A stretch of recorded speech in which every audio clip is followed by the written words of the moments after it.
This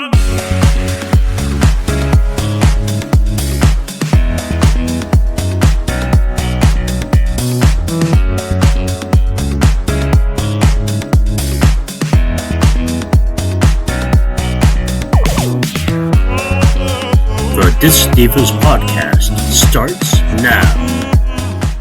Welcome to the latest episode of the Dyvas. The Dyvas, where two friends with dysautonomia decided to ditch their salt and vinegar chips for a support group that's the perfect blend of sass and self-care. Join us for some serious belly laughs and a healthy dose of sarcasm as we navigate the ups and downs of chronic illness together. Today's episode, This Ain't for the Faint of Heart. Today, our solo Diva will talk to you about what it's like when symptoms change and perhaps you have more than one type of POTS. Hi, divine friends. It's a solo diva today. Sorry to say. Stacy's feeling a little under the weather, but we send her nothing but love and blessings. And I miss my partner in crime. So Stacy, when you watch this, I'm telling you to get your butt better so we can be back on here together having our usual shenanigans. But in her absence, I did want to bring some things to your attention. I've been going through some things myself personally with POTS that have been even more challenging than they've ever been before. Apparently, as we all know, there are different types of POTS, there are different subtypes of POTS. I was diagnosed with hyperPOTS initially, which causes, your heart rate to increase, your blood pressure to spike, adrenaline surges, which makes you shaky, lightheaded, dizzy, the whole 9 yards. Recently, my POTS has kind of switched a little bit to more of a generic type of POTS where I've been lightheaded and had some syncope. So that is new for me. Pretty scary stuff. Not gonna lie, yeah, very scary.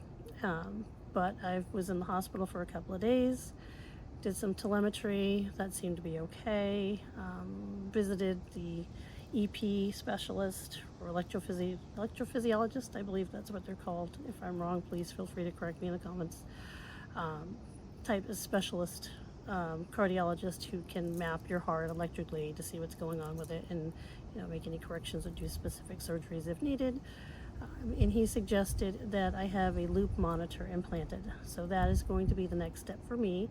I'm going to have a loop monitor implanted. It's just a little thing now. It's not a big surgical procedure, but they can actually inject it into your skin and then a couple little stitches and you're all good. And then the doctor can monitor your heart 24/7. So that's my new next thing coming up for me with POTS. And as you can tell from my lovely background here, I am sitting at the tree houses at Disney World because this was our 20th wedding anniversary and my husband is behind the camera, but you will see him when he does the intro for the videos. So we took some time to get away and be with nature and friends to try and relax, and even while we were here enjoying ourselves, my blood pressure was doing its thing. But I wasn't going to let it steal my joy, and we were still able to enjoy our time with our friends and, to the best of our abilities, and just have a good time. So, and I wanted to share with you guys the different types of subtypes for POTS. I know that most of the time the doctors will say POTS is POTS, kind of like that old commercial where they talk about chicken and say parts is parts, but POTS is really not POTS. There are several different subtypes, but some people, I guess it depends on your doctor, some people just say it's POTS, but there are subtypes for POTS. There's neuropathic POTS, there is hypovolemic POTS, and then there's hyperPOTS, which I can never say the entire word, so we're going to go with hyperPOTS here. But the symptoms that you can see with neuropathic POTS can be decreased sympathetic nerve sensations in legs, loss of sweating in the extremities, blood pooling, blue and red purple feet. I know I suffer from blood pooling in my feet, so my feet are purple quite often. And when you've been standing for a long time and your feet get really, really warm. With hyperPOTS, you get an elevated plasma and norepinephrine, the adrenaline obviously, systolic blood pressure when standing, extreme tachycardia, heart palpitations, tremors, migraine headaches, nausea, vomiting. With hypovolemic POTS, you get low blood volume, blood plasma and red blood cells, weakness, and decreased exercise tolerance. So all of these are symptoms of different types of POTS that can definitely have an effect on you. So, but it's also not uncommon to have been diagnosed like me with hyperPOTS, but now I'm getting parts of hypovolemic and neuropathic POTS. So it's not just like a one and done type of a diagnosis. You can get little bits and pieces from other types of POTS as well. So hopefully that little bit of information is helpful to you.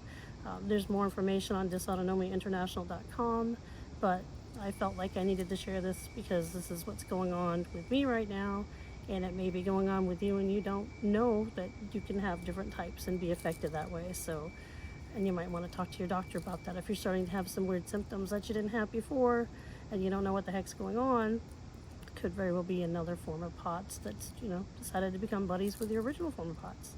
So I did want to share that with you. Hope it's helpful. Again, please follow us on Instagram, Facebook, YouTube, and listen to us on Spotify. Thank you so much.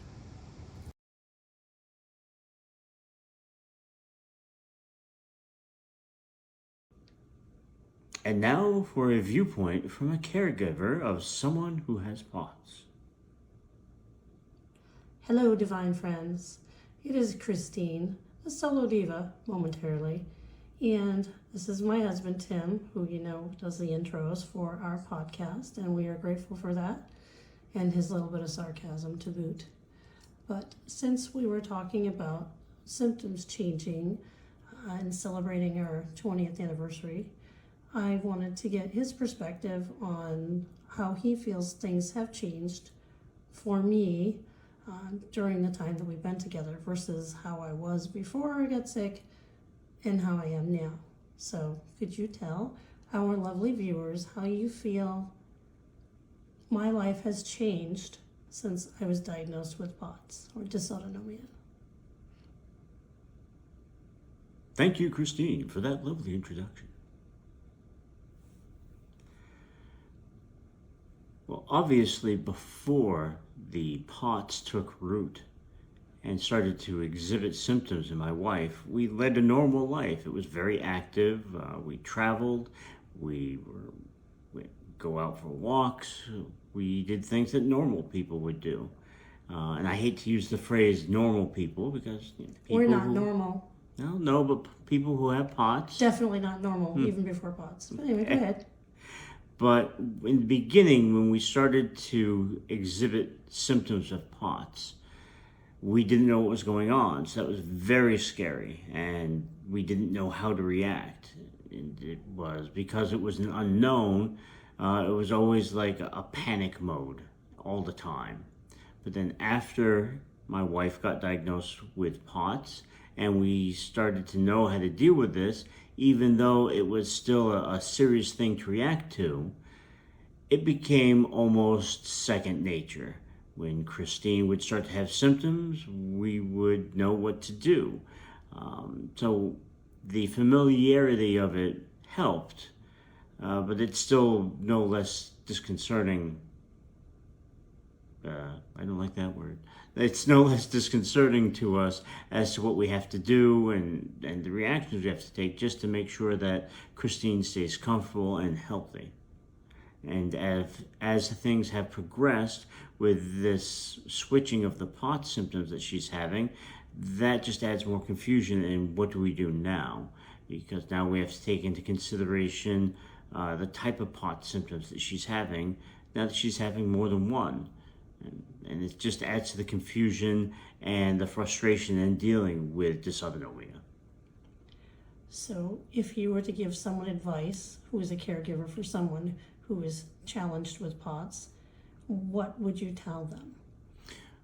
First, you have to be in this for the long haul, and you have to realize that. This is your partner you're helping with, you're dealing with, and you're in it for the long haul. So you're there to take care of them. So, as frustrating as it can be from your point of view, it's even more frustrating from their point of view. They're the ones suffering from this illness and this disease, and they may need help getting up, and you may be frustrated and having to help them get up 3, 4, 5 dozen times a day. But think how frustrating it is for them, because they're the ones who need the help. And in the past, they didn't even need that help. It must be a horrible feeling to have these abilities that you used to be able to do taken from you, and not really have any diagnosis or explanation that really makes sense. And you're there to take care of your loved one. You're there to help them through this.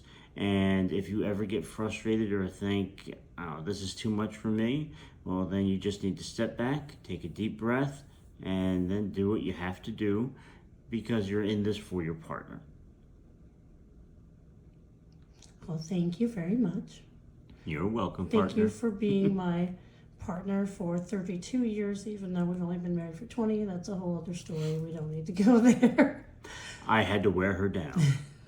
But anyway, thank you for sharing your opinion, and I hope if there's anyone out there who has a caregiver who has concerns or is scared or has questions, that you would feel free and feel safe to reach out to us at Dyvas at gmail.com, Dyvas at gmail.com, or just comment on any of our podcasts.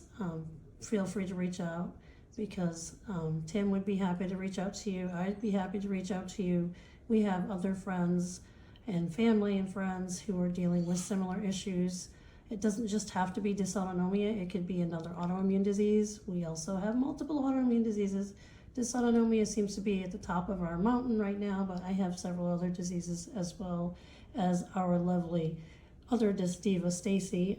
So we do suffer from multiple issues. But as always, any questions or concerns, we'd love to hear from you. And we hope you enjoyed this podcast, and we look forward to speaking with you soon. And thank you for tuning in. And remember, we are on Instagram, Facebook, YouTube, TikTok, and also on Spotify. Done.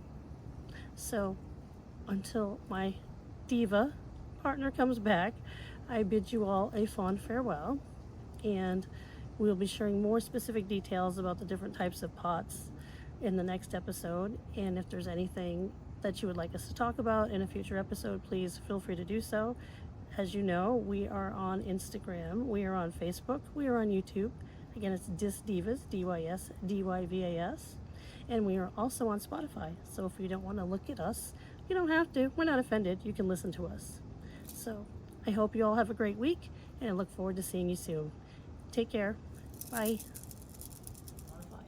And remember, if you, too, are a caregiver and would like to reach out to the Dyvas, do so at dysdivas@gmail.com, or you can comment on any of our episode broadcasts, and you can reach out to us whether you want your comments to be made public or you're just seeking help.